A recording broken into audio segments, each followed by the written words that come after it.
Бәріңізге сәлем, қыздар, қалдарыңыз қалай? Бүгін сіздермен өте дәмді, жұмсақ болып шығатын, және жайып арасына сармай жағуды қажет етпейтін самса дайындаймыз.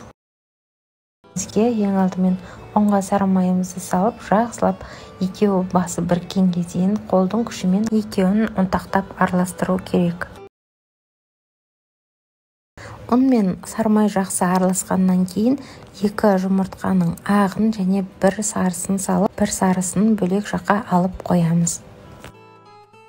Сонан соң өлшеп алған айранымызды қосып жібереміз де, жақсылап ешқандай ұн қоспай, әдемі етіп, жұмсақ етіп қамыр илейміз.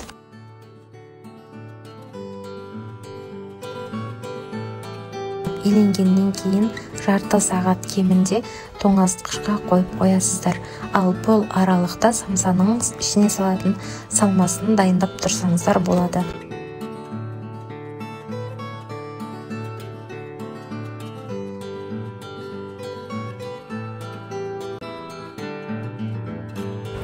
Кемінде жарты сағат өткеннен кейін қамырымызды алып, оны бөліктерге бөліп аламыз.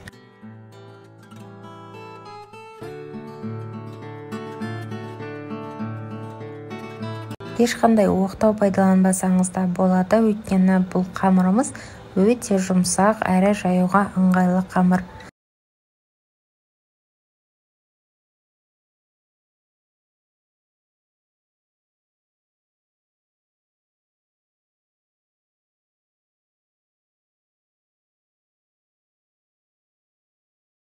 Самсаларды толық түйіп болғаннан кейін бетіне жұмыртқаның сарысын жағып аласыздар да, күнжутты жақсылап әдемі болу үшін сеуіп шығасыздар.